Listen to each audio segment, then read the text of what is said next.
समर्पयामि। ओम श्री महागणाधिपतये नमो नमः। ओम गणाधिपाय नमः। ओम विघ्नराजाय नमः। ओम गौरीपुत्राय नमः। ओम गणेश्वराय नमः। ओम स्कन्दाग्रजाय नमः। ओम नन्दियाय नमः। ओम भूताय नमः। ओम दक्षाय नमः। ओम अध्यक्षाय नमः। ओम धुरप्रियाय नमः। ओम अखिलप्रतिष्ठे नमः। ओम दीनश्रीपाय नमः। ओम वाणीप्रदाय नमः। ओम सर्वसिद्धप्रदाय नमः। ओम सर्वतनयाय नमः। ओम सर्वनेत्रियाय नमः। ओम सर्वात्मकाय नमः। ओम विष्णुपते नमः। ओम देवाय नमः। ओम अनेकात्मकाय नमः। ओम शिवाय नमः। ओम शुद्धाय नमः। ओम बुद्धप्रदाय नमः। ओम शान्ताय नमः। ओम ब्रह्मचारिणे नमः। ओम विराणाय नमः। ओम वेदमात्राय नमः। ओम मनुष्याय नमः। ओम भक्तविघ्नविनाशाय नमः। ओम एकदन्ताय नमः। ओम चतुर्बाहवे नमः। ओम चतुराय नमः।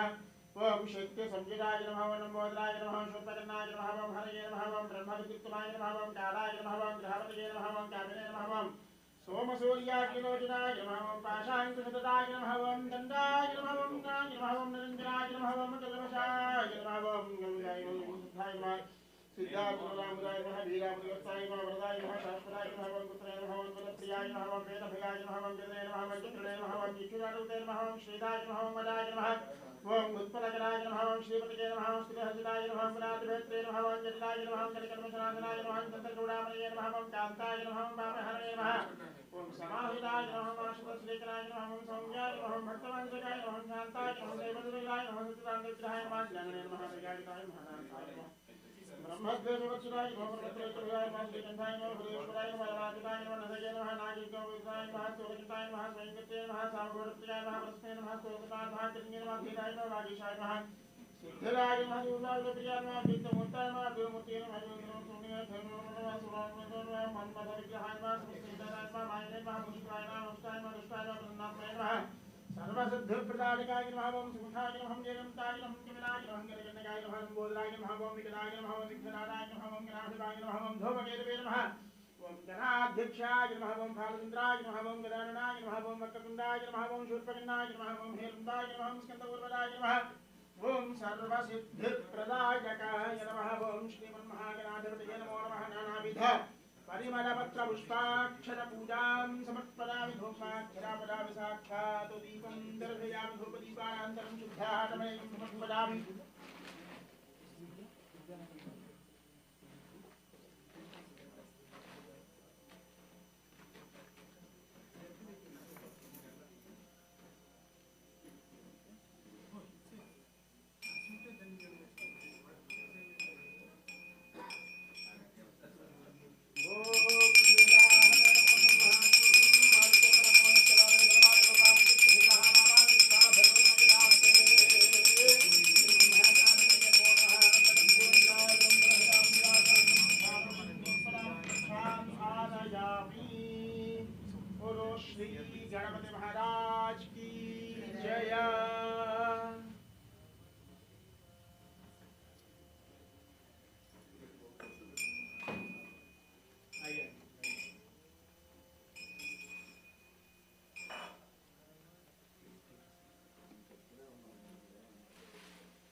We'll start.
Shrimatre Namaha, Namaskaram. Welcome to all the lovely seniors. We are very excited to see you here. On behalf of Sri Śivakāmeśwarī Temple, we welcome you all. So we conduct this senior day to create a platform for all the seniors to connect with each other and have a good time. We have tremendous gratitude for all the seniors for everything that you have done. We believe that you are the pillars and bring our community together. So we have an exciting agenda today. So we have a beautiful dance performance by Pragnya Ramkumar, and Dr. Dhiren Seth is here, and he'll be presenting about our day-to-day aches and pains and answer your questions on how we can manage our pains better and live a happy life. And depending on the time, we will play bingo, followed by Aarti and delicious lunch prasad. So that's the agenda for today. So we'll begin with Pragnya's dance performance. Pragnya has been learning Bharatanatyam from Srimati Ramya Harishankar for past 14 years. She has done her Arangetram 2 years ago in 2022, and she's continuing to perform with the Arpana Dance Company. So please give a big round of applause and welcome Pragnya Ramkumar.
రతి కెళి రుక్మిణికి రంగుమోవి పగడము రతి కెళి రుక్మిణికి రంగుమోవి పగడము రతి కెళి రుక్మిణికి రంగుమోవి పగడము మితి గోవర్ధనము గోవేదికము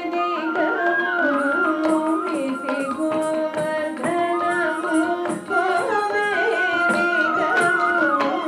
మితి గోవర్ధనము గోవేదికము మితి గోవర్ధనము గోవేదికము సతమై శంఖచక్రాల సంకుల వైడూర్యము సతమై శంఖచక్రాల సంకుల వైడూర్యము గదిగి మమ్ము గజే కమలాక్షుడు గదిగి మమ్ము గజే కమలాక్షుడు గదిగి మమ్ము గజే కమలాక్షుడు ముద్దుగానే యశోద ముగిడి ముత్యము వీడు దిత్తరాణి మహిమల ఎరుగి సుతుడు ముద్దుగానే యశోద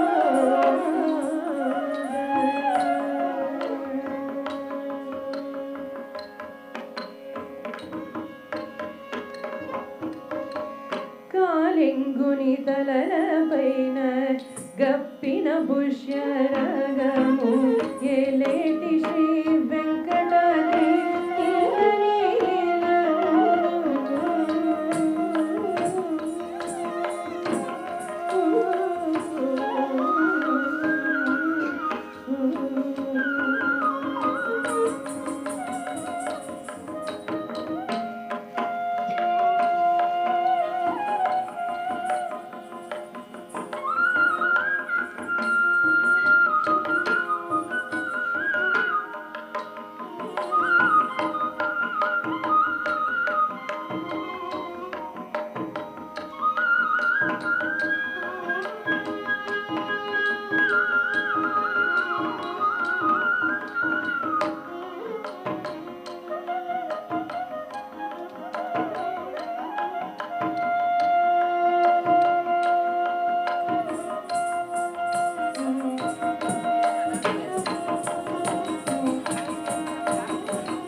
शिव शंभो स्वयंभो शंभो स्वयंभो शंभो शिव शंभो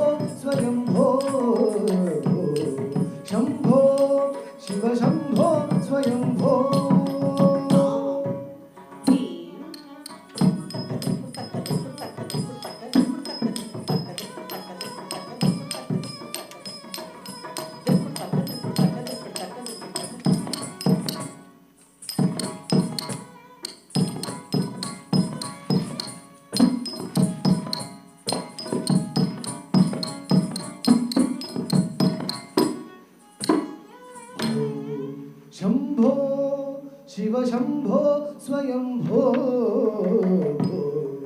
शंभो शिव शंभो स्वयंभो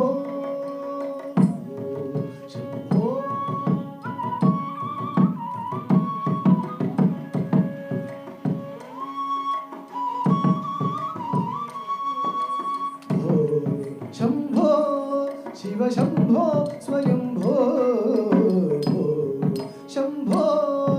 शिव शंभो स्वयंभो शंभो शिव शंभो स्वयंभो गंगाधर शंकर करुणाकर मामव भवसागर तारक गंगाधर शंकर करुणाकर मामव भवसागर तारक शंभो शिव शंभो स्वयंभो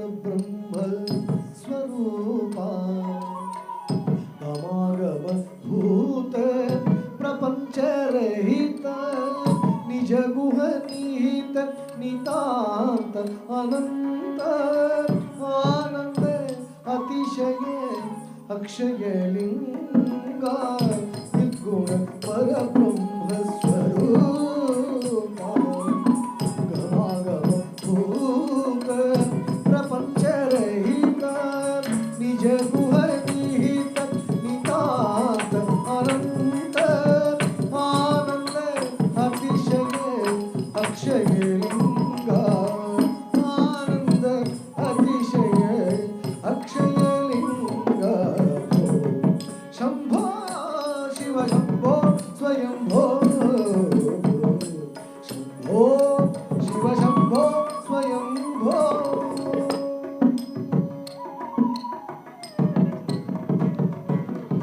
धिमित धिमित धिमि धिमि किट किट तोम तोम तरि किट किट तोम धिमित धिमित धिमि धिमि किट तोम तोम तरि kit तोम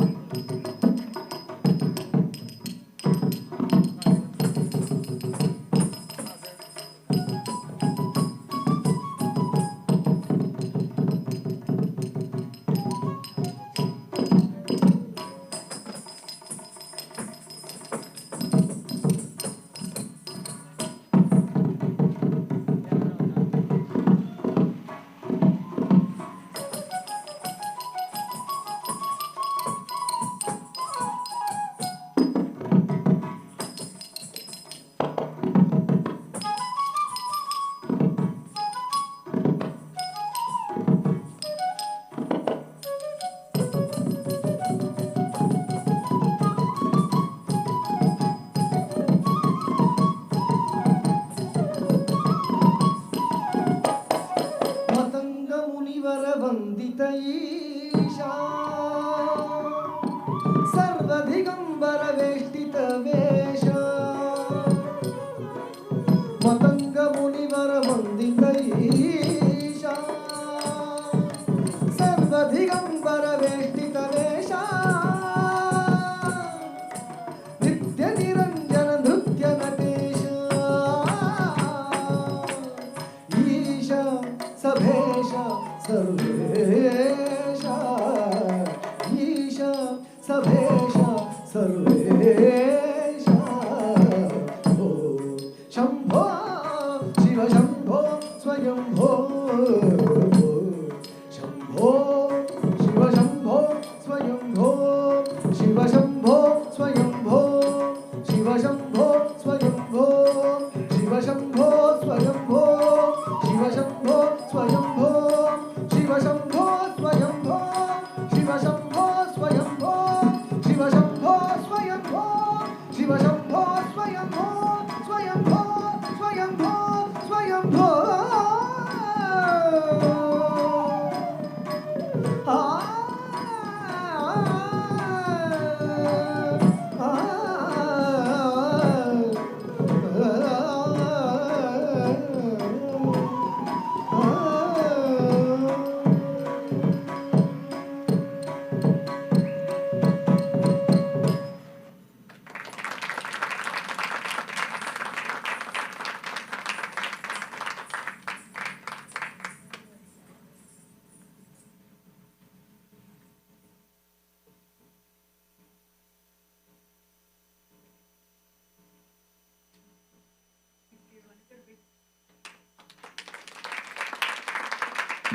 Please give another big round of applause to Pragya Ramkumar. That was a beautiful performance, Pragya. Thank you. So, as many of you know, Balbir Singh auntie, she used to come to Senior Day regularly, and a dear friend, a loving mother. She passed away a couple of weeks ago. In her memory, let's maintain 2 minutes of silence.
Hari Om. Om Shanti. Now I request Shri Akila Satyanarayan Garu to present a token of blessing on behalf of śivakāmeśwarī Temple to Prajna Ram Kumar.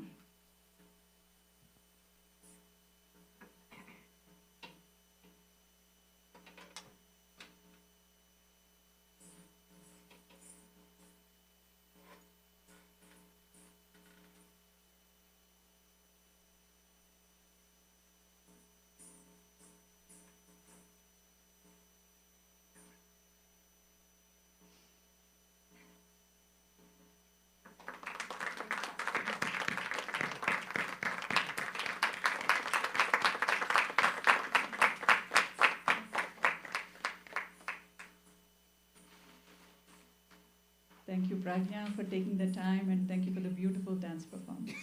Next, we'll take a few minutes to do gentle chair yoga and a guided meditation.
Just sit comfortably.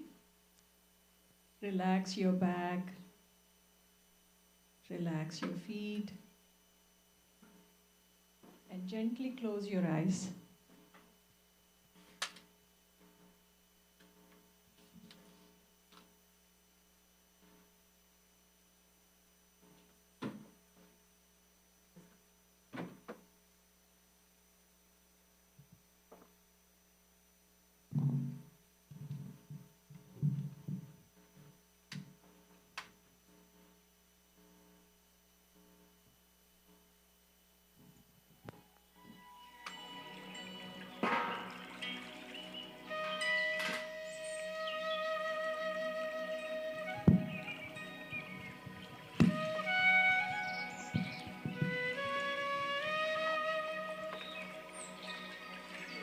Try to connect with your breath.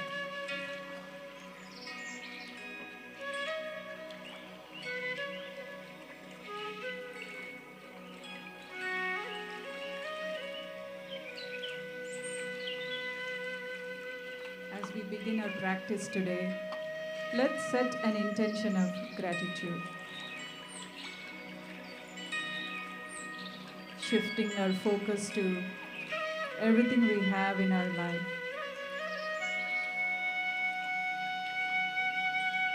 Looking at life as glass half full.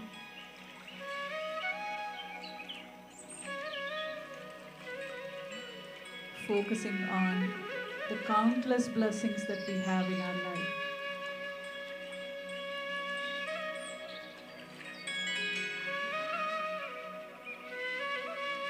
A grateful heart is a happy heart.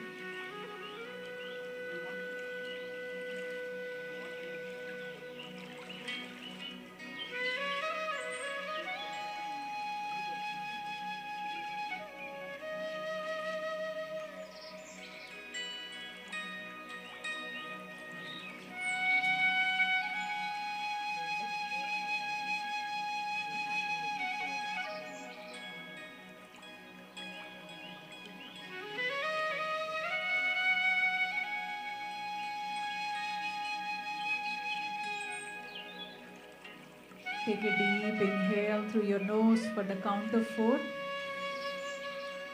Exhale through your mouth for the count of 4. One more time. Take a deep inhale through your nose. Exhale through your mouth.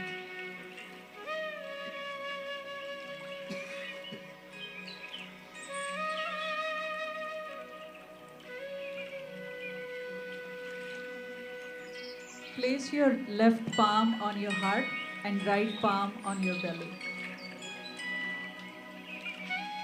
Inhale through your nose for the count of 4. Exhale through your mouth for the count of 4.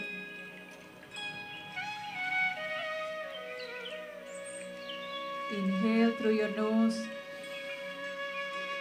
Exhale through your mouth.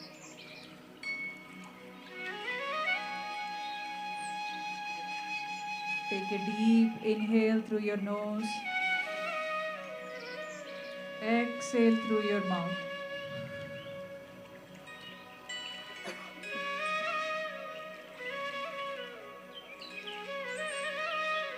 Place your left palm on your belly and bring your right pinky onto your left nostril and your right thumb onto the right nostril and your middle finger and the pointer on your forehead. We'll inhale through left, exhale through right. Inhale through right nostril, exhale through left nostril. Alternate nostril breathing, Kapalabhati. So take it at your own pace and repeat this breathing exercise for a few more times. Inhale through left, exhale through right. Inhale through right, exhale through left.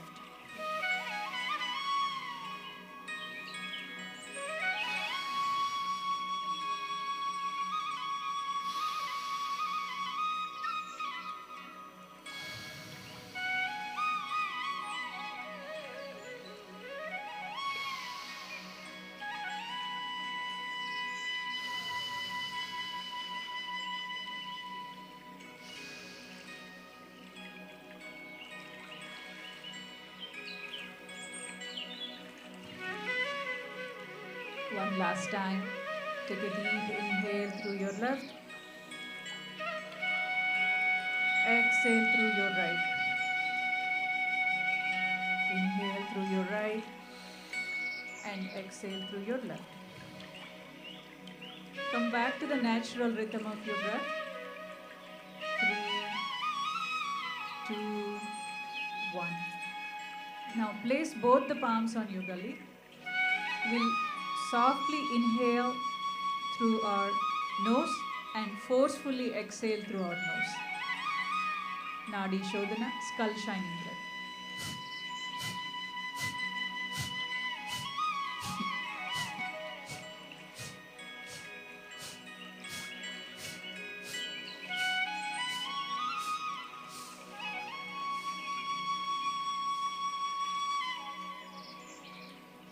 Slowly come back to the natural rhythm of your breath. 3, 2, 1. Bring your chin to the center. Take a deep inhale through your nose. Exhale, drop your left ear to left side. You can bring your left ear to your left shoulder. Inhale, bring your chin back to the center. Exhale, drop your right ear to right shoulder.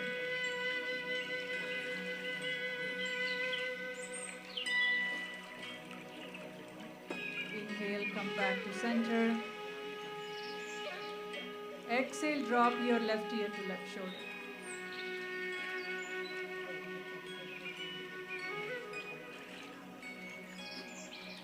Inhale, center. Exhale, drop your right ear to right shoulder.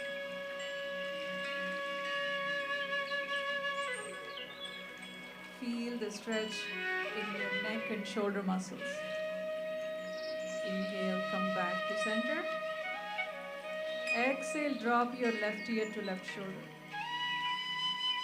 Option 1, you can choose to stay here. Option 2, you can choose to place your left palm on the right side of your head to deepen the stretch.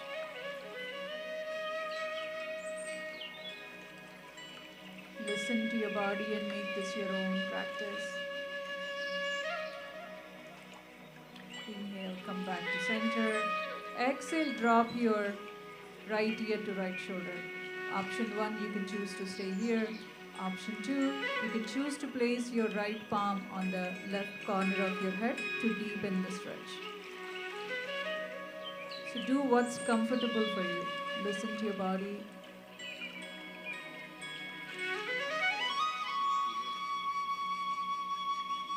Inhale, center. Exhale, drop your left ear to left shoulder.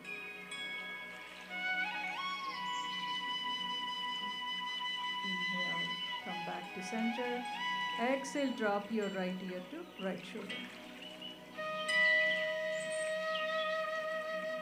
Gently bring your chin back to center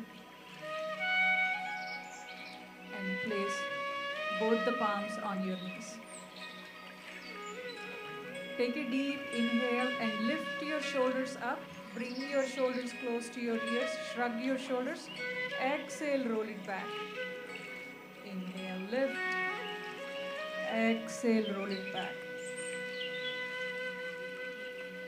Feel the relaxation in your shoulder and shoulder blades.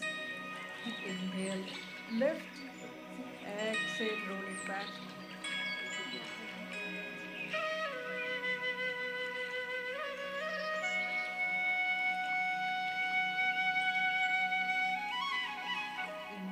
Lift up your shoulders, bring your shoulders close to your ears.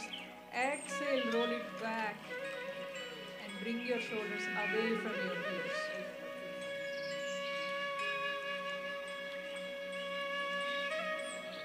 Let your breath lead your movement and try to connect your movements with your breath. Inhale, lift. Exhale, roll it back.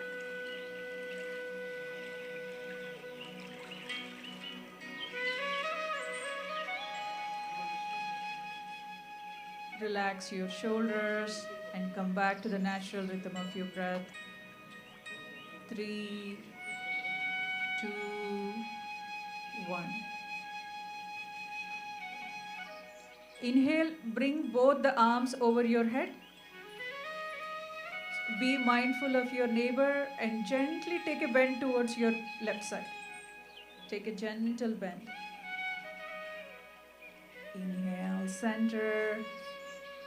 Exhale, take a bend towards your right side. Try to bend from your waist and feel the stretch in your shoulders. Inhale, come back to center.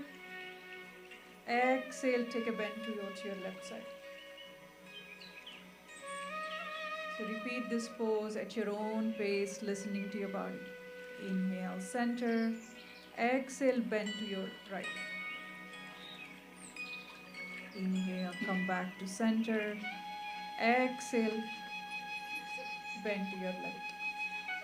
One last time. Inhale, center. Exhale, bend to your right. Gently relax your arms back onto your knees and come back to the natural rhythm of your breath. 3, 2, 1. Inhale, bring both arms over your head and gently take a twist towards your right side. See if you can place your left palm on your right knee and take a twist towards your right side. Your gaze can be towards your right shoulder. And take a relaxing breath here. Take a deep inhale. Exhale through your mouth. Inhale, bring your arms over the head. Exhale, take a twist towards your left side. So place your right palm on the left knee and your left palm behind you. Your gaze can be towards your left shoulder. And take one full relaxing breath here. Inhale through your nose. Exhale through your mouth.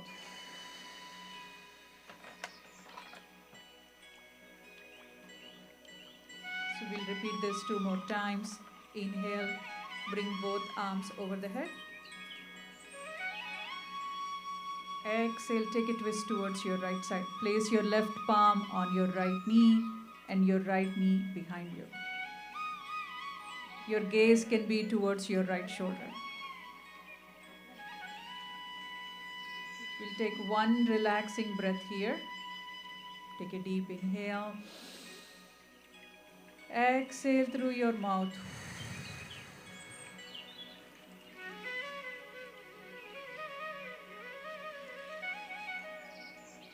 Inhale, bring your arms over the head.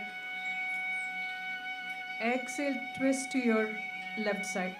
Place your right palm on your left knee and your left arm behind you. Your gaze can be towards your left shoulder.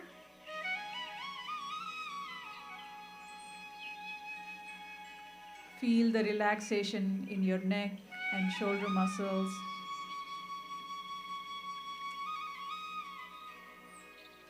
Take one full breath here. Inhale through your nose. Exhale through your mouth. And gently release. So place both the palms on your knees. Gently close your eyes. We'll transition into guided meditation. Give yourself permission to completely relax. Continue to keep your eyes closed for the rest of the practice.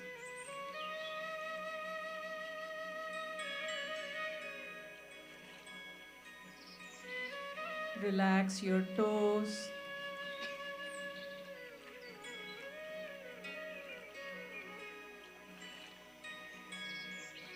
Relax your ankles.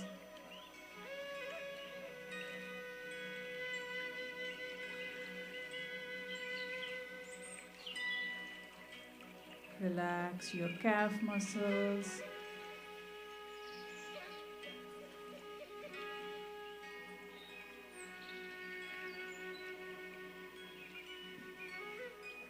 Relax your knees.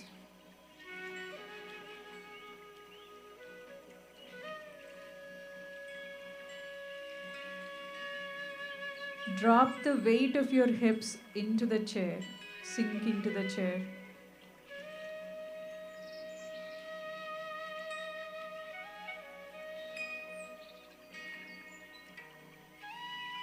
Feel the ground beneath you.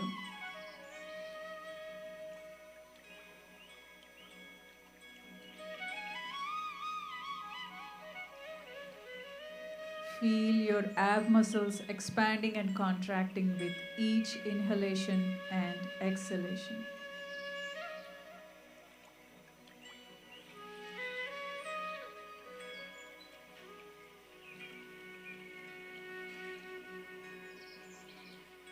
Listen to your own heartbeat.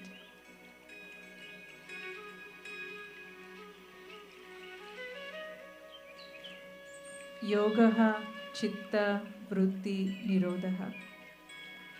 Yoga practice gives us the strength to harness the fluctuations of our mind.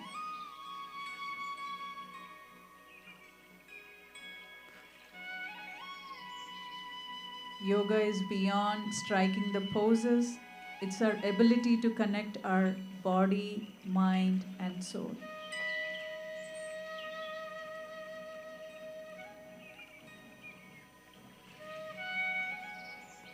Relax your arms and fingers.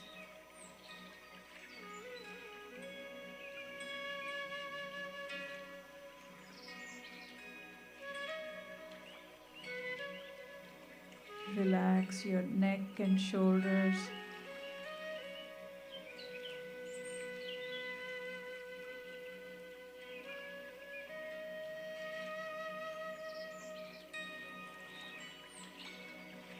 unclench your jaw.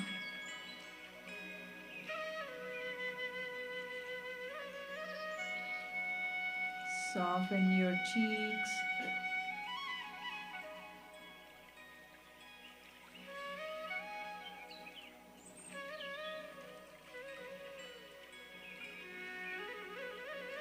Let your eyes be heavy.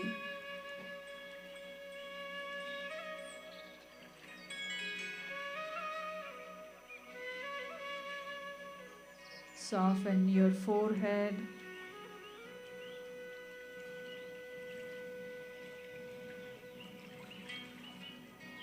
Feel the head to toe relaxation.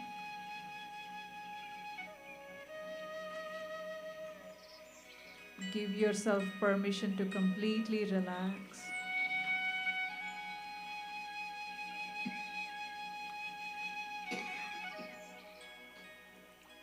If your mind is wandering around, gently shift the focus back to your breath.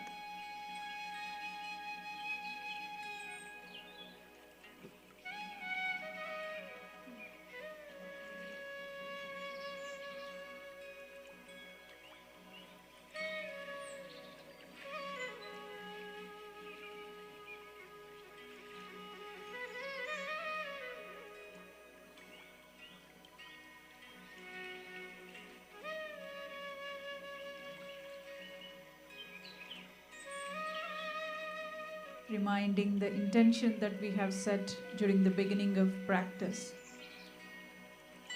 Gratitude. Shifting our focus to what we have, looking at life as glass half full.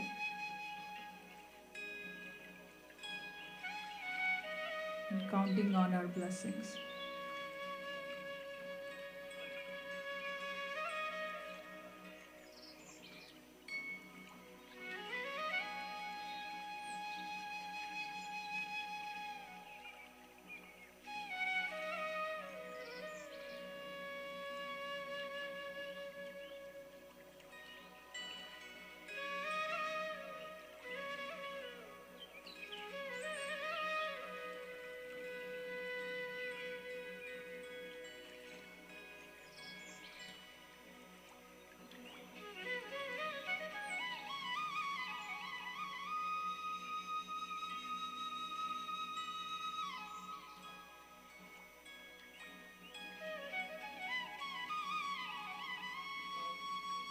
Gently wiggle your toes and wiggle your fingers.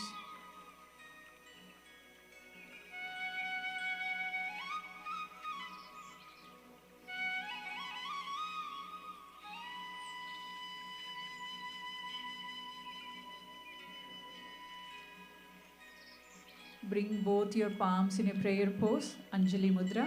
Press your thumb into your heart and your heart into your thumb.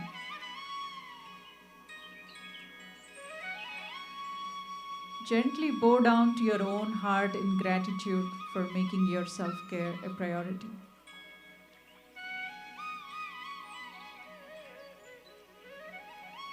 Take a deep inhale. Together we'll chant one Om.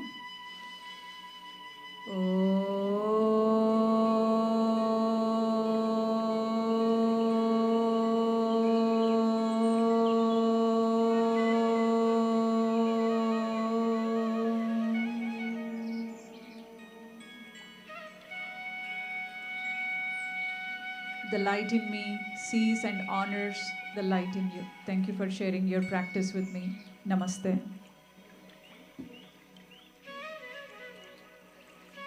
So gently rub your palms and place it on top of your eyes.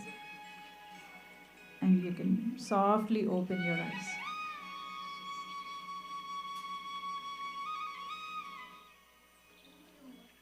Thank you.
minutes as we try to figure out how to present.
So next we have the presentation from our experienced Dr. Dhiren Seth. So as many of you know, Dr. Dhiren Seth is an orthopedic surgeon at Kaiser Permanente. Dr. Dhiren Seth is a people person, and he derives energy from being with the people and helping people relieve their aches and pains. So he was born in Mumbai and spent most of his childhood and early adult life in Mumbai. He was a fully trained orthopedic surgeon when he immigrated to the United States back in 1991. He started residency training in orthopedic surgery and fellowship in adult reconstruction and musculoskeletal oncology. He's married to a physician, Dr. Rita, who treats kidney diseases in children. He's blessed with 3 beautiful daughters and 1 grandson. Thank you, Dr. Dhiren, for taking the time to speak to our aunties and uncles on how they can take care of their aches and pains. We appreciate your time. And feel free to ask questions after the presentation. Okay. Please give me a big round of applause and help me in welcoming Dr. Dhiren. Thank you very much. Good morning, everybody. So, there are some slides. It's just for me to refer to so I don't forget things, as we all forget things, you know. So I kept that as a skeleton. You can also see that. So my goal today is going to be just broadly review some of the problems all of us face as we all grow older.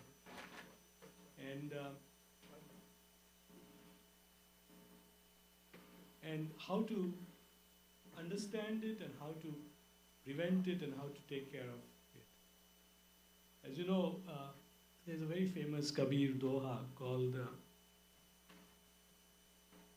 Sukh mein sumiran sab kare, jo sukh mein samiran kare, to dukh kahan se hoye. So for every problem, it's prevention that is the most important thing. Next slide. So you're going to go through 4 common things that we see. And some of these terms are medical terms, but I'll explain to them in details. First is something called sarcopenia, osteoporosis, osteoarthritis, and gait disturbances. And these are the common things that happen as we all grow old.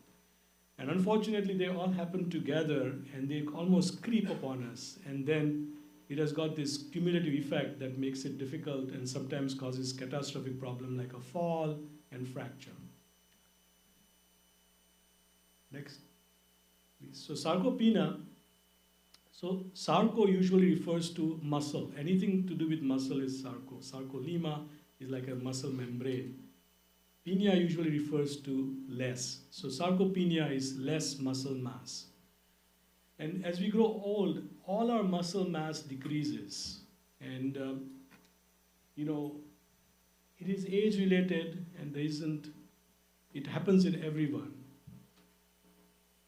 You can see all the biceps and the thigh and everything starts getting smaller and smaller. The gait speed, how fast we walk, gets slower and slower, and then the grip strength, anything you want to hold, gets weaker and weaker. So this happens to all of us. And how to prevent it? The most important thing is strength training. Everyone should do strength training. Okay, that's the most important thing. And for both lower extremity as well as upper extremity. Now, there was a very famous Supreme Court judge, Ruth Ginsburg. She passed away several years ago. She wrote a book. And she had her own experience. She was suffering from cancer, and one day she was so weak that she fell. And she was not able to drag herself, push herself to a phone to call for help. So we all pay a lot of attention to our lower extremity strength, but we don't pay attention to our upper extremity strength. You need upper extremity strength so that in case of some catastrophe like that, you can grab something, roll something, pull yourself to some place and get hold of a phone. So don't underestimate the strength of upper extremity. So you go to a gym, anything you do, use your upper extremity to strengthen. Always use your upper extremity. Don't forget your upper extremity.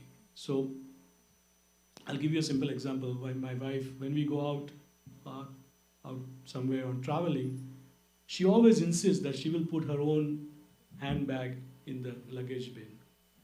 She will never ask me to help her. If I'm trying to help her, she will say no. Of course, she's quite a bit younger than me, but still, by 4 years, but still. So it's a habit she has developed, and I think all of us should do that.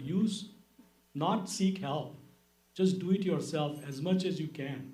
Of course, you can always ask for help, but if you just give up on doing anything, then gradually, if you don't use it, you lose it. If you want to drink water, obviously your son, daughter, son-in-law, daughter-in-law would always eagerly run and get for you. But you should try to do it yourself, because the cup may be, or the glass may be higher up in the cabinet. That's how you'll use your shoulder. Open up the cabinet, take the glass, use the strength and drink it yourself. So it's very important to use all muscles, particularly upper body strength. When you go to the gym now, next time, all of you, just don't sit on the bicycle or treadmill, but do some upper extremity strengthening. Those who don't go to the gym, get some low, dumbbells and do it at home. So this is a very important thing that you should know. You will all lose muscles. We all lose muscles as we grow up. It's a matter of keeping them stronger and keeping the strength of the muscles. Nutrition is also very important, because as we grow old, we tend to eat less. We think eating less is important, but it's really not. You should really eat appropriately, take adequate protein. Even if you're a vegetarian, focus on vegetarian protein. Take vitamins, because that's important. Some of the food habits, we develop lactose intolerance. We are not able to digest some of the things. Then try to take it in the form of vitamins. But it's important to have adequately nourish yourself. You don't need to starve yourself. That is not important. It's important to nourish yourself so that you can maintain your strength and muscle mass. And finally, vitamin D. Now, we are all dark-skinned people because we grew up in a land where there was a lot of sun and we used to work outside. So in order to protect us from sun, we all developed a lot of pigment, skin pigment, melanin. However, now we are still dark-skinned, but we are all indoors and we don't do much outdoors. So we get less light, and less light penetrates through our skin to convert cholesterol to vitamin D. So we have to take vitamin D exogenously if you're not taking enough dairy products. You can also ask your doctor to measure your vitamin D levels, and if you're low, you should take it. Because vitamin D is extremely important for everything that I'm going to talk today. Vitamin D enables our gut to absorb calcium. And calcium is needed for everything in our body.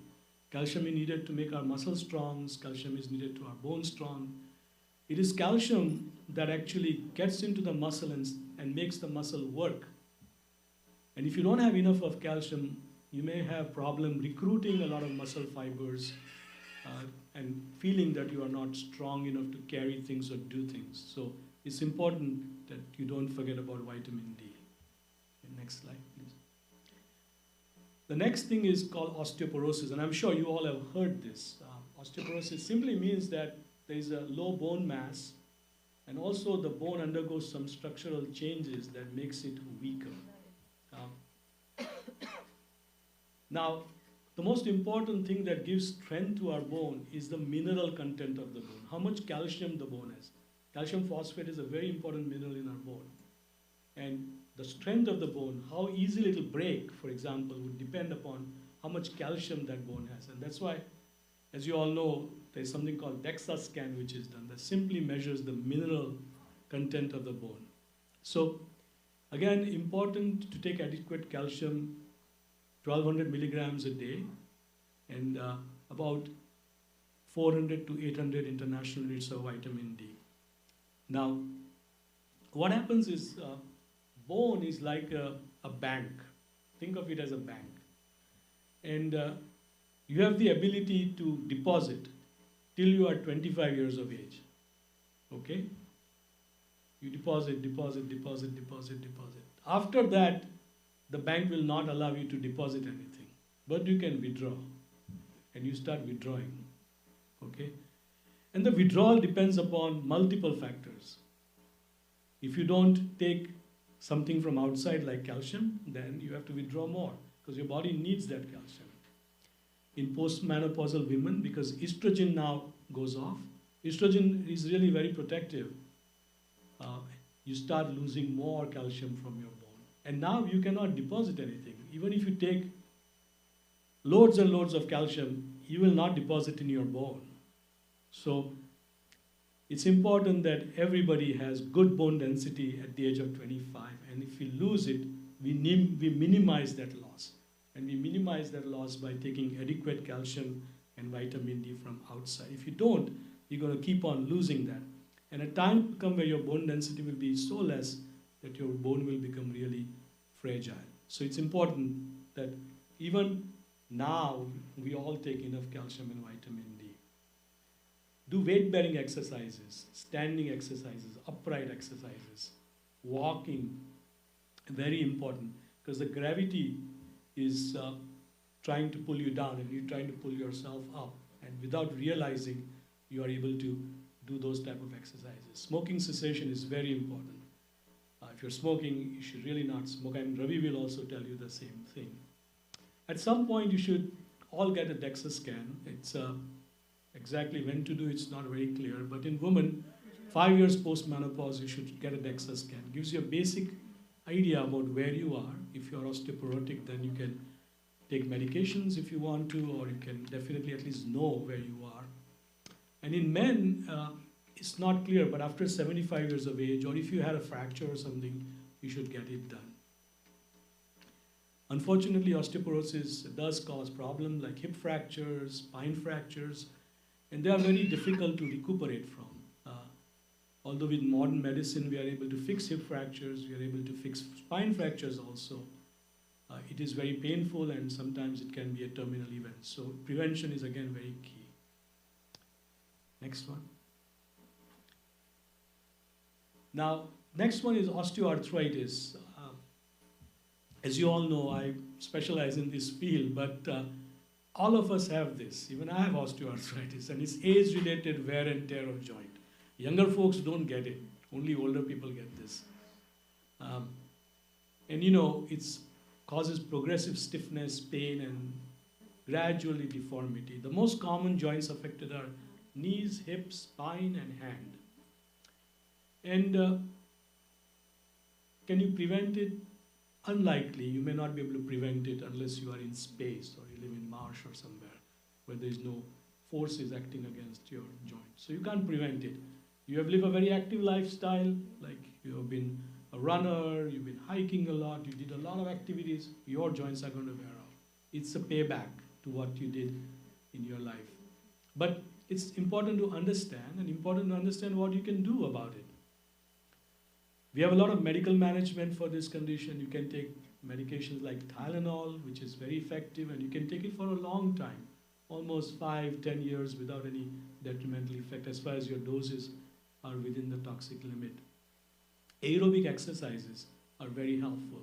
So walking, and if you can't walk because of pain, bicycling or even swimming, those are good. And studies are showing that aerobic exercises reduces the pain from arthritis. So low impact aerobic exercises are very good to do.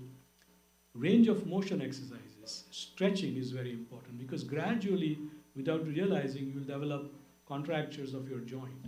So it's important that every day, maybe 20 minutes, either in the morning or evening, you stretch all your joints. Create a program for yourself where you just simple stretching of all the joints so that you know that you're going to maintain whatever motion you've got. Because arthritis will gradually cause that. Of course, you have a lot of pain, we can give you various types of injections. If you are obese or if you have more weight, losing weight will help. Because when we are standing, our knees are experiencing 3 to 4 times our body weight. So even if you lose 10 pounds, the knee will feel like you lost 40 pounds. So it's important if you are overweight. If you're not overweight, then you don't need to worry about that. And there are braces you can wear that can also help you. Of course, surgical treatment are also there. And I'm going to talk a little bit about it and just caution you about a few things. Do you have a next slide? Next slide. So this is the first on your left is how a normal, healthy hip looks like. There's a nice space between the ball of the hip joint and the socket of the hip joint. And that is because of cartilage. And in the second middle photograph, you can see that that space is completely lost.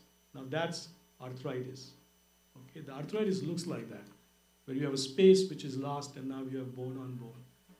And then we can treat it by something like hip replacement, where we put an artificial socket, an artificial ball, and give you back the motion and the pain goes away. Very, very effective operation. I think it's one of the best operations we have in medicine in general. There are 4 or 5 operations which are recognized, like coronary artery bypass once upon a time. Now Ravi can do everything without doing bypass, but it's one of the very highly recognized operations because it used to change people's life. People were breathless and now they're not even breathless, chest pain goes away. So the quality of life jumps up. This operation is like that. Quality of life really improves with a very low complication rate. Most of the patients very happy with hip replacement. And next one. Now, similar story in knee. Again, you can see the one on the left is a normal knee. Nice space between the bone, normal cartilage. The one that you see next to it, as you can see, is lost the cartilage. And then we do a knee replacement. That we make it straight again and we restore that space. Again, very effective operation. Majority of people are very happy, but not as good as hip replacement. But still, people who have this done, they definitely have gained back their movement, they have no pain. They may have a little bit problem here and there, but most of them are very happy. Now, what I want to tell you all is that these operations are very effective and they have a very low complication rate.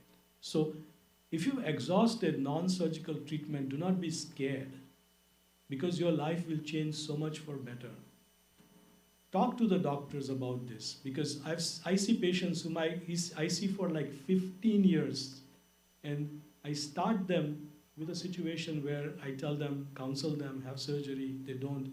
And then they come when they're 85, 90 years old and now they're really wheelchair bound. So I always caution patients that you don't need to rush into surgery, but to think about this as an option. If you really are in pain, if it starts interfering with what you want to do in your life, these are good, safe operations. They really help a lot of people. Next one. Finally, gait disturbance and falls. Now this is something that is not recognized as much, but all of these factors, muscle weakness, arthritis, all of that causes us to become stiffer and stiffer, and that causes our gait disturbance to a lot of people.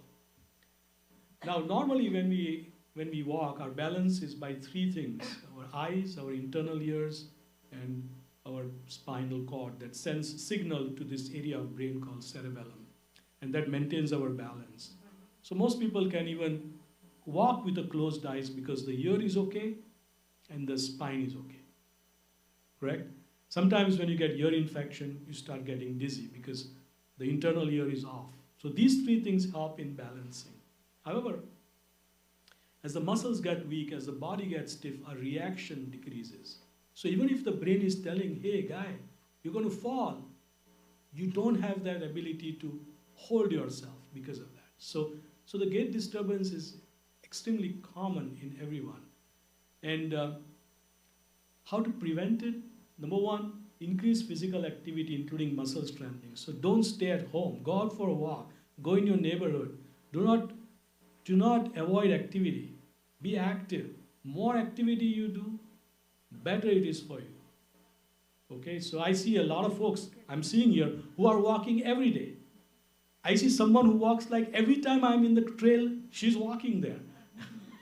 I don't even know whether she goes home ever, but I'm just telling you. But that's a good thing. That's a good thing. You know, your balance will be good, you'll be active, you'll be able to maintain yourself. So increase the physical activity and muscle strengthening like we talked about before. Balancing exercises. Yoga is a very good balancing exercise. Standing on one foot, standing on the other, stretching yourself. Do yoga, whatever form of yoga you can do yoga, because it will really help balance yourself. Tai Chi has also been recognized as a very good way of balancing and maintaining your balance. Remove all the risk environment at home, so loose rugs. If it's in your house, don't keep them because your foot will get caught. So remove loose rugs in your bedroom particularly. Keep lights, you know, the night lights in your house. Keep them on in the night so you know where the ground is so that you don't fall. And in extreme cases, there are also, if you really have balance issue at night, there are pants like hip protectors. If you fall, it will absorb the impact and prevent a fracture from happening. Avoid sedatives, and this is also important because sometimes we all take antidepressant medications, and a lot of, if you get something else going on, like if you have a small fracture, you go to your primary care doctor, they give you a brace and they give you some painkillers. Now you are taking two medicines that are effectively causing sedation. So you have to be very careful about this, particularly in elderly, because our ability to really have all these medicine on ourselves comes down, and then at night you'll stumble, fall, and break something. So always keep in mind what medicines you are taking, and always tell, if somebody's prescribing you some medicine that can cause sedation, tell them that, look, I'm taking these things, and the doctors can adjust your medicine. Alcohol at night also, excessive alcohol at night to avoid, because again you lose the balance and fall. And then at some point, you know, it's okay to have an electronic warning system or medical alert, because a lot of times a lot of folks are by themselves. And that's how, this country is like that. Like, you know, you're by yourself. Everybody's gone to work. Kids are gone to the colleges, and now they have their own homes. So basically, they're small single unit families. Parents and maybe their son and daughter-in-law or something like that, or daughter and son-in-law. It's not extended family. Nobody's always home, right? So it's nothing, it's like protecting yourself. I mean, at some point you feel like, hey, look, I'm now feeling a little bit, get a med alert. You can contact somebody immediately and they can come for your help. There's nothing wrong with it. Same thing with walking aid, like a cane or something. It is, if you have a balance issue, if you feel you're not stable, then don't not walk or don't not go outside. Use a cane or walking stick. Use it, and you get a fancy one, you know, get with decoration, carving, something that'll make you look good, like, you know, like some of those old Hindi film stars that you guys grew up with. So use the stick, use it, and if there's a coyote on your way, you can easily scare it. So use the stick, there's nothing wrong. I remember 15, 20 years ago, in the biggest journal in orthopedic called Journal of Bone and Joint Surgery, there's an editorial called "Don't Throw Away the Cane," because that was what we were asking patients to do. That look, if it's okay to do that, particularly if you go for a walk or something like that. So in summary, these are the things that is going to affect all of us. And again, the most important thing is to prevent, be active, do your things, understand what things you can do to prevent, like taking calcium, vitamin D, getting a DEXA scan, making your environment free, safe in a home, and then live a very active, happy, long life. And if you have any problem, you can always visit doctors and they can help you out. Okay? So, any question, I'm happy to answer them. Yes? So, like you mentioned about vitamin D and calcium. Hello. So, I was taking both at one point, and my vitamin D, was too high in one of the tests. So, my doctor suggested that I should stop taking it. And now it's at the lower end of what is the normal range. And one of the doctors suggested, that you are at the lower end, maybe you should start taking it a lower dose. But another doctor suggested, she said, oh, you're still within the normal range. And I do walk about 3.5 to 4 miles every morning. And I was hoping that with all the sunshine and everything, I should get enough vitamin D. I mean, my skin has tanned, but my vitamin D hasn't changed. So I'm still at the lower end. Like a couple of weeks ago, I had my test done. So in your opinion, why my the sun rays are not working on me as far as vitamin D is concerned? And then in your opinion, should I start taking vitamin D? And one more thing about the calcium also. I was taking 1200 every day. And then about a couple of years ago, again in one of the tests, it was too high. So my doctor suggested, to either stop taking it, but then I said I'll cut down to 600. So I'm on 600 right now, and I haven't paid much attention whether it's low or high. So in your opinion, what should I do? So I think there are conditions like, they call it as a hypovitaminosis D, where the level is low, but it's not, you're not really vitamin D deficient or vitamin D deficiency. So you can take low dose of vitamin D if you are still have, like, instead of taking 800 international units, you can just take 400 international units and you should be okay. But is there anything wrong with having, because I No. was told too much vitamin D can be detrimental. Correct. So if you have hypervitaminosis D, yeah, that's a condition that is concerning. Okay. But it's unlikely to happen without taking a very large dose of vitamin D. Okay. So 400 international unit will be okay. It's just your daily replacement, particularly when you are saying that your body is not producing enough vitamin D. And because cholesterol is a precursor of that 7-dehydrocholesterol. So maybe there's deficiency in that or something that is causing you less vitamin D. Because again, vitamin D just does not have, it has to go through multiple process of changing into an active form. So And like, same thing for calcium, like there could be a problem with too much calcium also? Because then at one point in one of the tests, they said you have too much calcium. yeah, I'm not really seen that much, like, have people having like a really high calcium level. That's very unlikely. So, but if you do have that, then you can reduce the amount of calcium. Maybe you are taking other things like dairy products. So if you're eating yogurt, cheese, milk, then you are getting calcium from there. So you have to just modulate that and adjust that. Okay, thank you. But you are staying on the top of this. You are doing your levels, which is really very good. And that's the lesson everybody should take, that, stay on the top of it, then obviously you'll be able to manage it better. Is there a difference between the DEXA scan, what you told, and the bone density, what we check? Is there a difference between They're the same. two? They're same. They are DEXA the scan is same. bone Okay, densities. okay. And one more question is same like how she says. I also had. They say that when you're a vegetarian, the vitamin B12 is very low. They say. So I also I had first time I had to take an injection for increase, and then they said that do you eat meat? So we don't eat meat, so we are vegetarian. So what could be the alternative for increasing the vitamin B12? The same thing like when I was taking B12 tablets, it increased, and then I thought now it's good enough, so I stopped taking B12, and same with vitamin D also. So I think the vitamin B12 deficiency is common in vegetarian. It's an animal So what is source. the alternative like? Only the supplement or any diet also? I'm not aware of any diet that will cause vitamin B12. Ravi, are you? Vitamin B12 increase, any diet that will cause that? Any diet will help increase vitamin B12 level. Instead of taking medication, because with medication it increases, and then we have to stop. Same with iron tablets also. Let's say iron level is less, and then start taking iron tablets, and then next time we go for the blood test, the iron level goes high. So then I stop. What else? Can I just make a comment? Yes.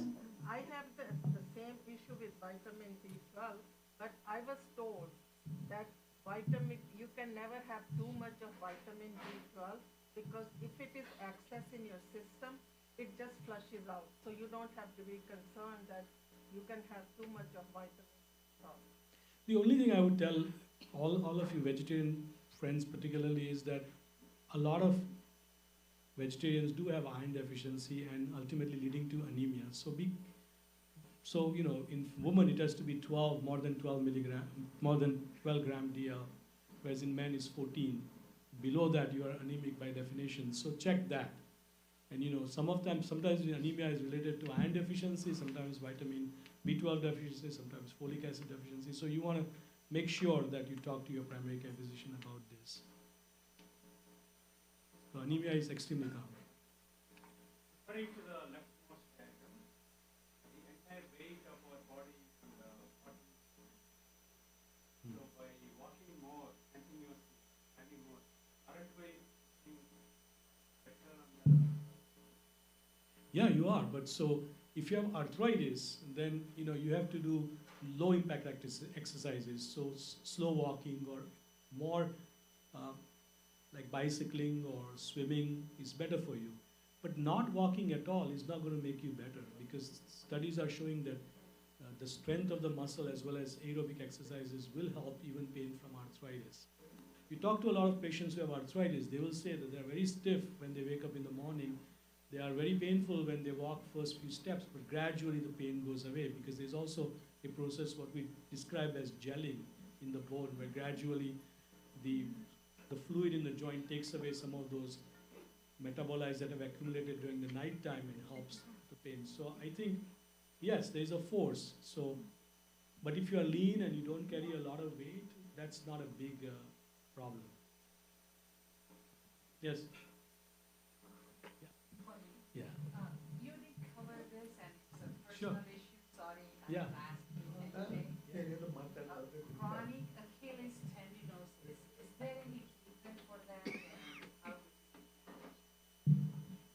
So normally it depends upon, depends on if there's a real involvement of the tendon itself with some degenerative process. Like if you have some area of tendon that is torn or if there is change in degeneration, then the treatment sometimes is surgical.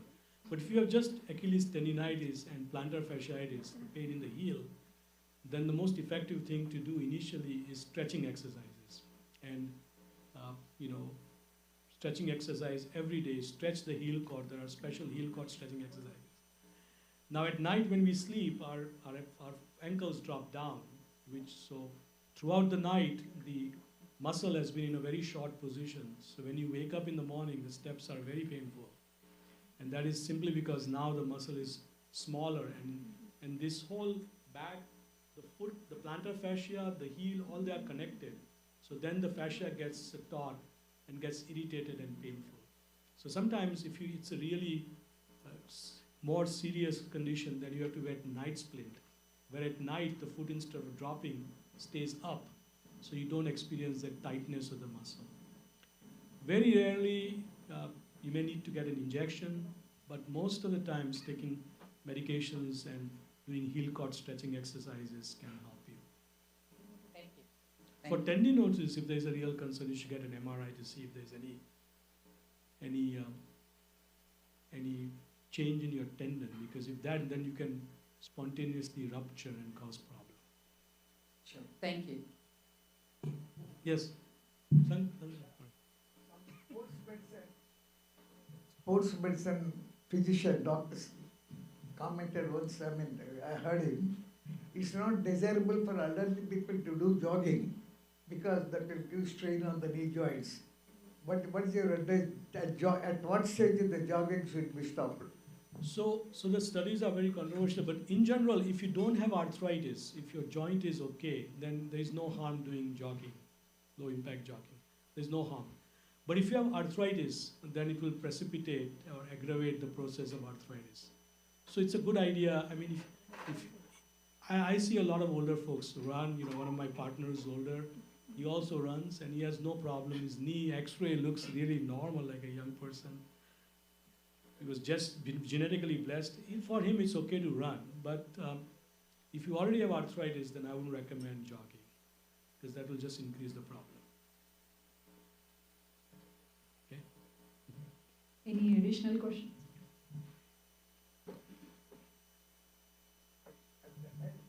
Person with arthritis, whether surface walking or aqua walking, what are the differences, what is good? So in general, aqua walking is better for you if you have arthritis because the impact goes away as well as you are slightly buoyant, so you are floating, so you're not experiencing, but you are still using your muscles and you're still using the same muscles to walk. So that will be, if you have an access to aqua walking, that's a good exercise for you to do, and it will have less, it will cause less pain to you compared to surface walking. Aqua walking is good. Aqua will be good. Yes, it's better for, if you have arthritis, it's better because it will cause less pain and it is less, impact on your knees or hips, whatever joint is affected. Any additional questions for Dr. Dhiren sir?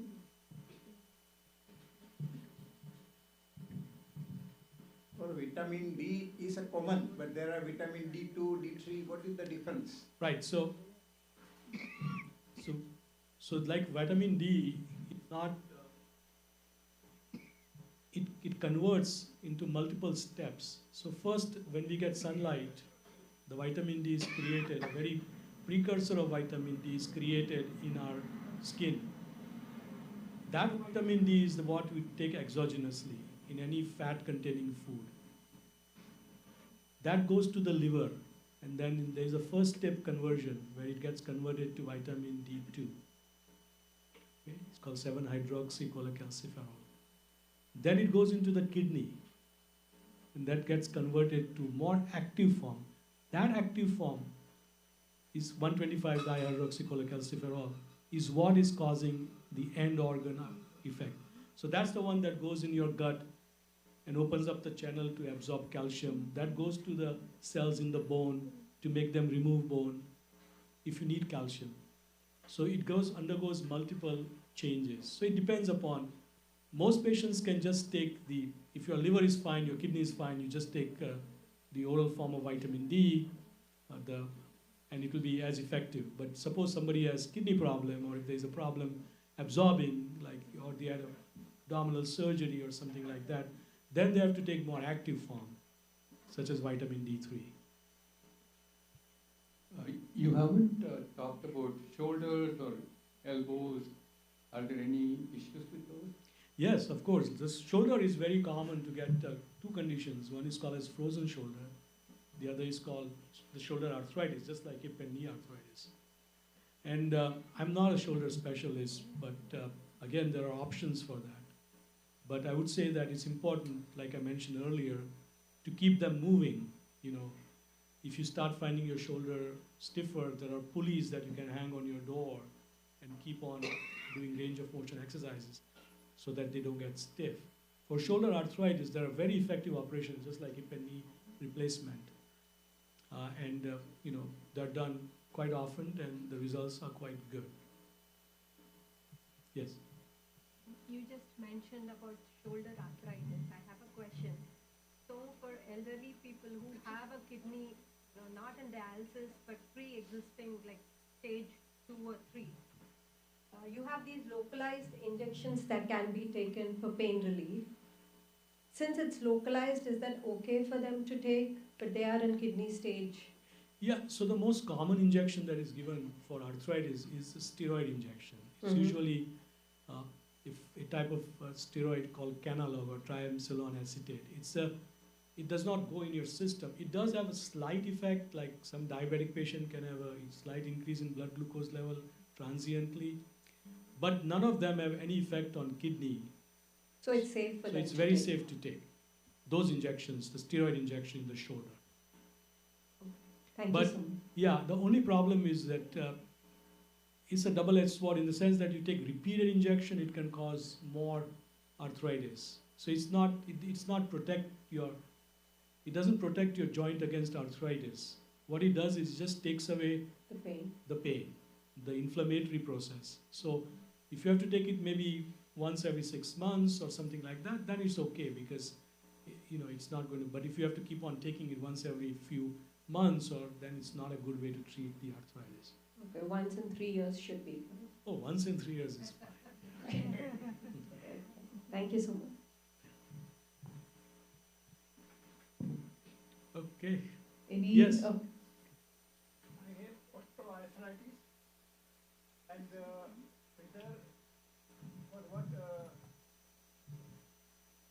what you suggest regarding osteoarthritis injection, I took one time, doctor advised for knee replacement, but I took the injection steroid, and even after 1 year I have no pain. So I think it is not necessary to go for knee replacement.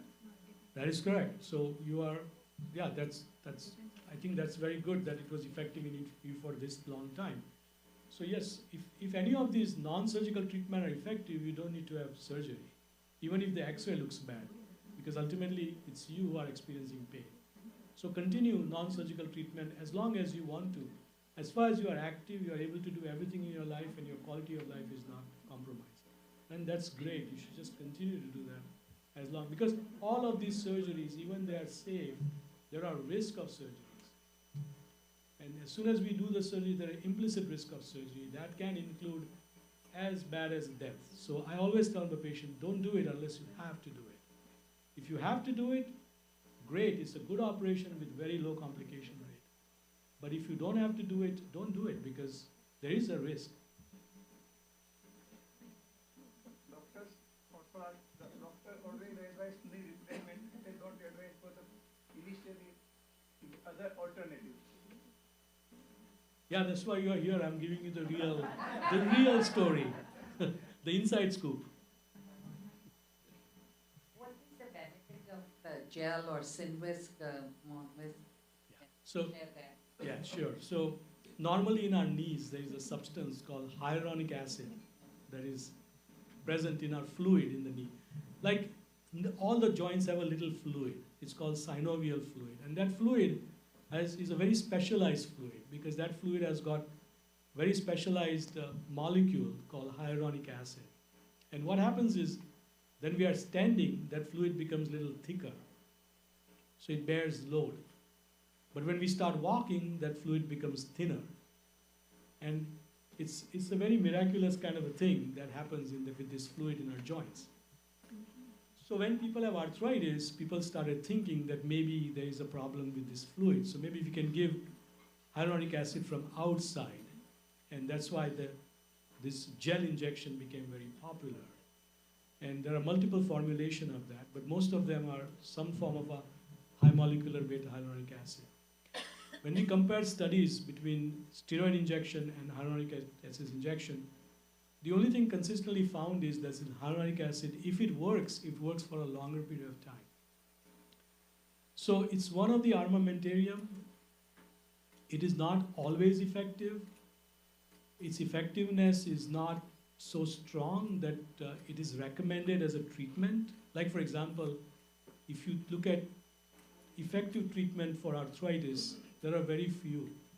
It starts with anti-inflammatory medicine like naproxen, then pain medicine like tramadol, aerobic exercises, physical therapy versus self-exercises, and surgery.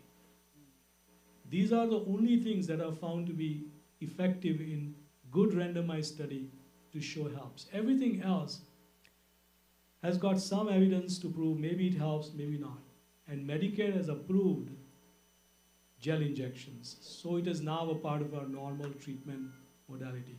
So I tell my patients, or if any one of you, say you've tried steroid, it's not working, or if you have some thing that you don't want steroid, if you're diabetic, your hemoglobin A1C is high and your diabetes is very labile, and every time you take a steroid, it just jumps up, then gel injection is an option for you. If it works for you for more than 6 months, you can repeat that. There is really no harm to that injection.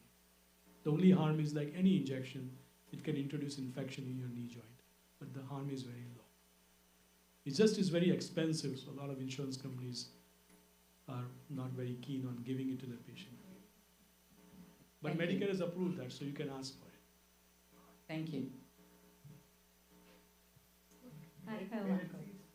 How far physical therapy can help to reduce the gait balances problem? Good question. I mean, you can always, they can help you improve, teach you exercises, and they can also teach you some protective strategies so that your gait can improve. So if you do have a gait balance, it's a good thing. It's one of the things that we can do to help you improve your gait. Hello. Yes, ma'am. Hello. No, I have been, first I went to doctor because I had some pain. Not like that. I used to sit quite a long time on Vajrasana. I could not sit. That's the reason I went. So doctor said you can go to physiotherapist and just.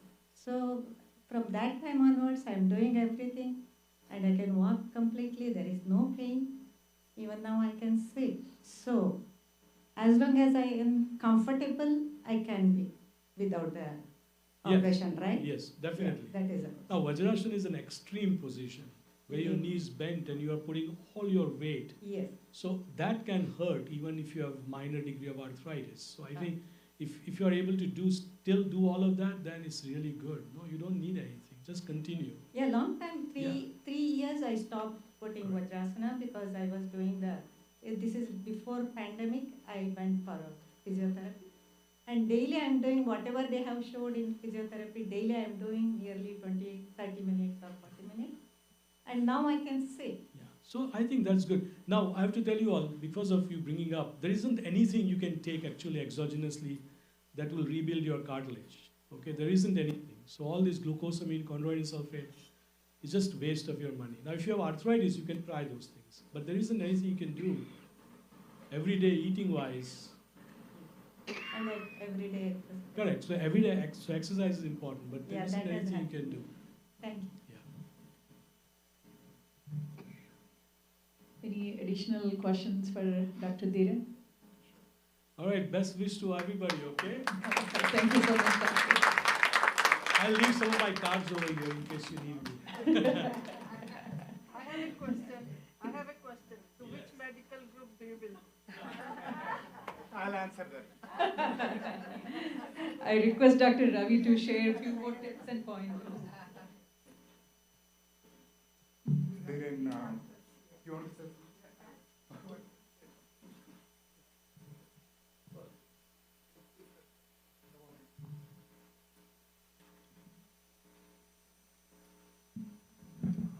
More than 55 years back, I was a physician, family practitioner.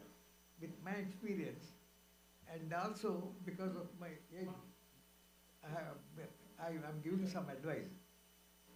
Before that advice, there must one thing I must tell. I know many orthopedic surgeons and professors. Some have got profound knowledge, but they are good teachers but no good surgeons. But there are some very good surgeons but no good teachers. My God, I found everything He has profound knowledge in his subject, very good teacher from this lecture I can say, and also very good subject. Because my body machine was made in 1935, but all parts are not original. My both knee joints replaced by him. One part. And so many other parts have been replaced. Anyway, my suggestion is, all of you are elderly people, but I'm surprised, not only in India, not only in many hotels, not only in my friends' houses, most of the people do not have a stool or chair in their bathroom. I advise all of you, don't take bath while standing. As a general practitioner, I came across many cases, elderly people, mostly ladies, fell down in the bathroom, or just to pick up a soap, they fell down and they broke their neck of the femur. Why I'm trying to tell, if you carefully listen to my advice, many orthopedic surgeons will lose their business, but not his business, because he takes care of arthritis, joints. So, it is very important. You should comfortably sit in a strong chair of 2 feet height or 80 inches or stool, so that legs, your calf muscles, everything you can nicely apply soap. There is no point in standing and trying to bend and to pick up the soap, everything, many accidents. Believe me, nowadays, he took me to the theater at 10 o'clock, and 4 o'clock he made me to walk. In those days, they used to put the leg 3 months or 2 months, and then they used to, oh God, take me away. My daughter-in-laws or my daughters or even paid servants will not be able to do any service to me. Please take God. Thanks, the doctor did good service, but they died in 6 to 9 months. In those days, not now. Anyway, what I strongly suggest, you would sit on a stool or a chair, strong chair, and take bath, and then have a holding things on the bathroom. Many people, they don't have any holder. Even while standing, suddenly slip, you can hold it something. Kindly do take bath while standing, then nothing else. I hope you do.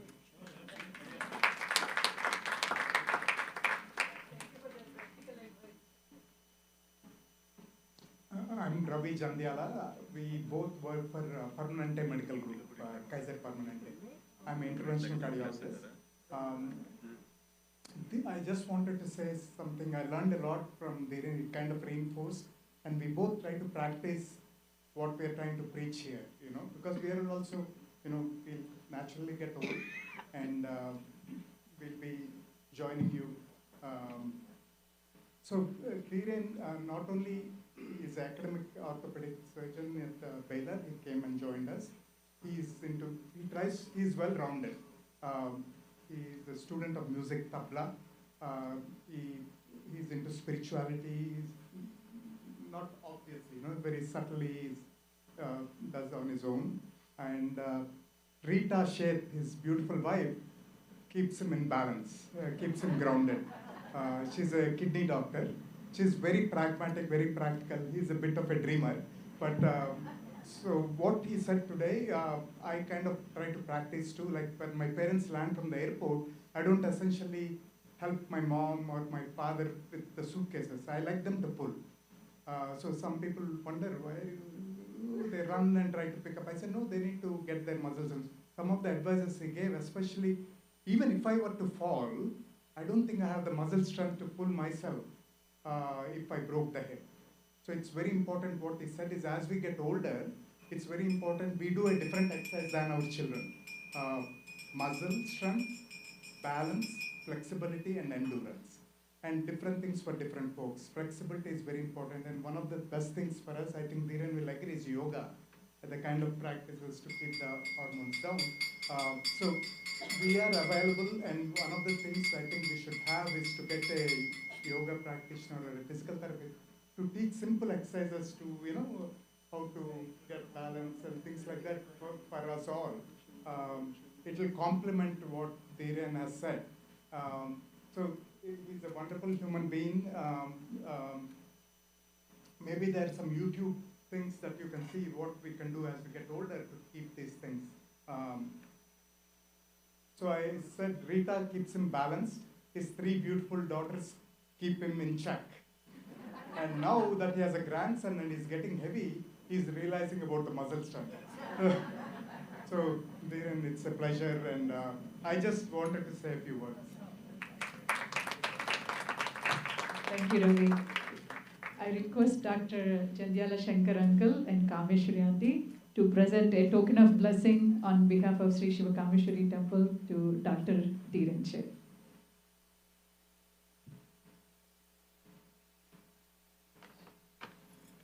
Aunty, Jyoti, Aunty తీసుకురాలి.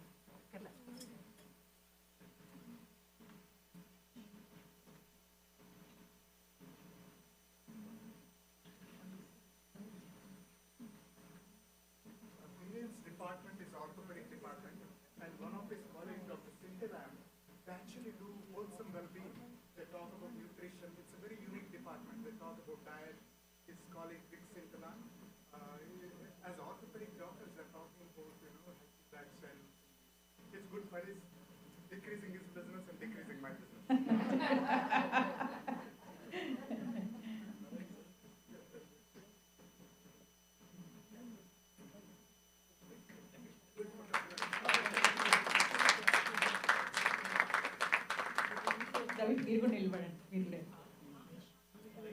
I had the honor to meet his father in Mumbai and take his blessings. Thank you, Dr. Dhiren Seth, for taking the time to come and speak with aunties and uncles. We really appreciate you. Thank you. Thank you. Hope you all are now educated and you know better how to manage your aches and pains. Yeah, one big round of applause to Dr. Dhiren Seth.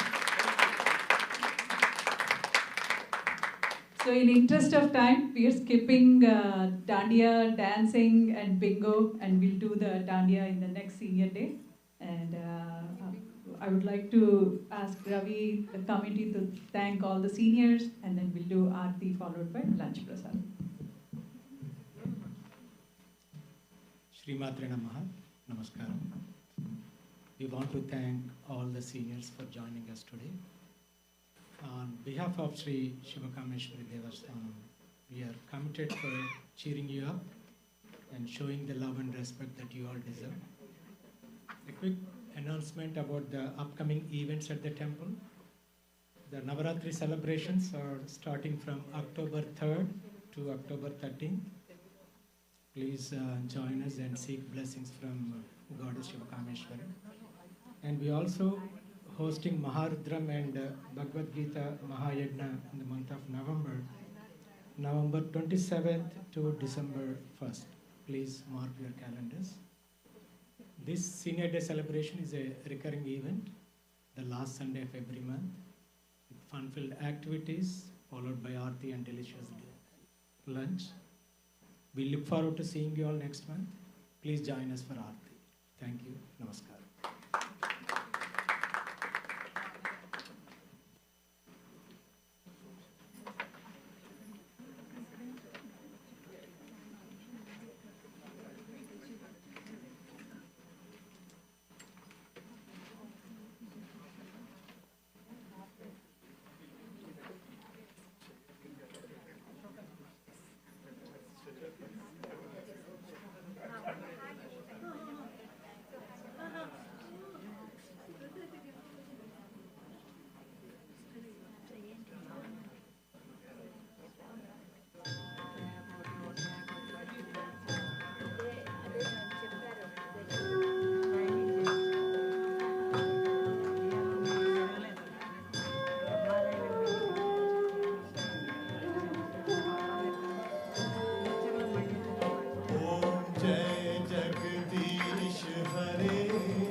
संपत्ति घर आवे, सुख संपत्ति घर आवे, कष्ट मिटे तन का।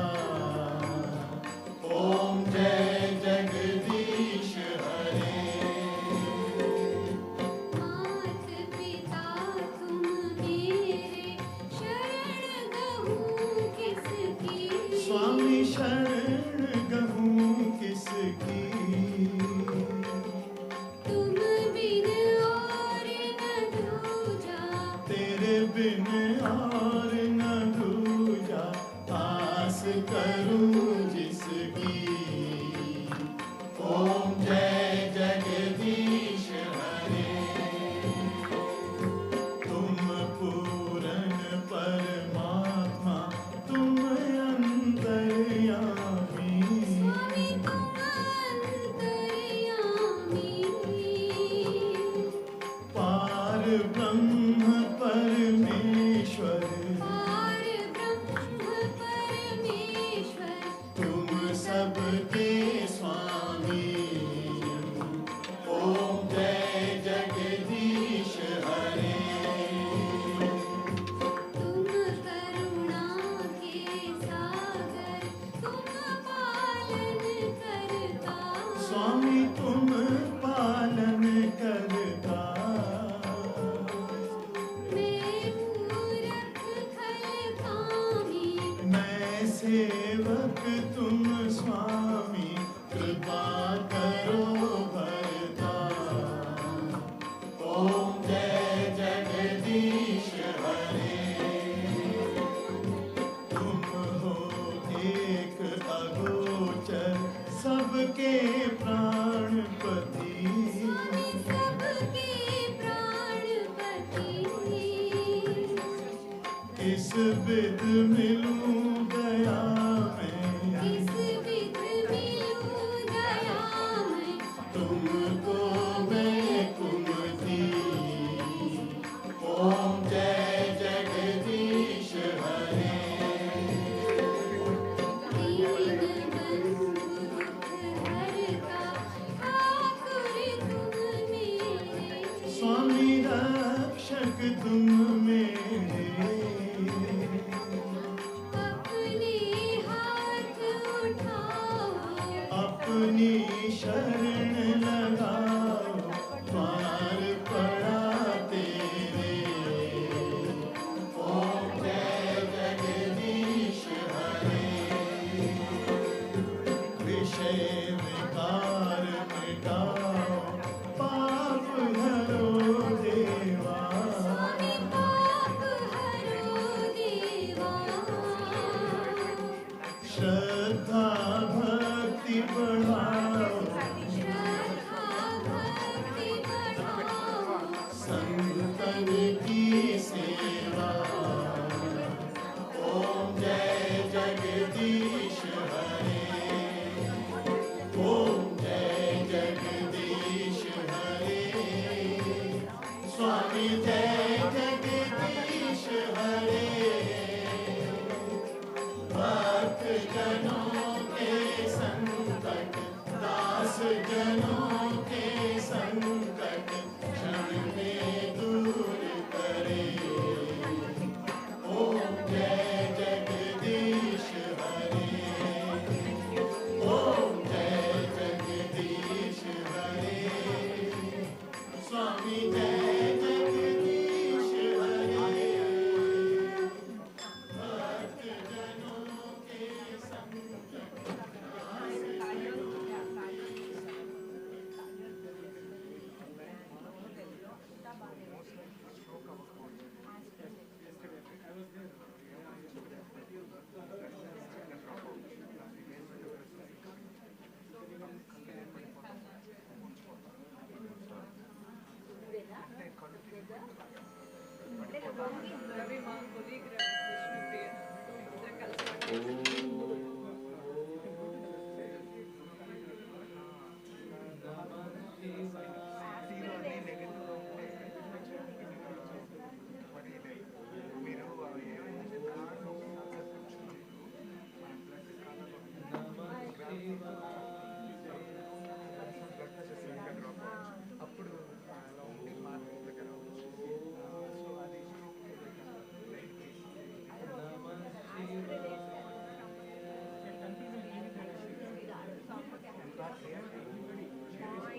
myself, I learned so many things.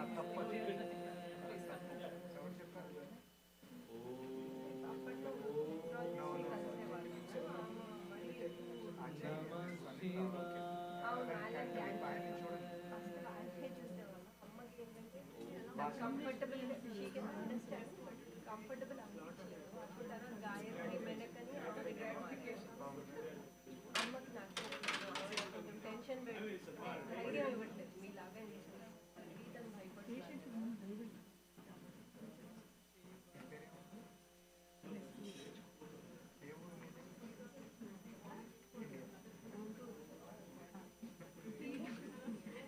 Saraswati గారు కళ్యాణాన్ని చూశారు. సరస్వతి గారు మన ప్రకాష్ వాళ్ళు వాళ్ళ అమ్మగారు పెంచు స్థానం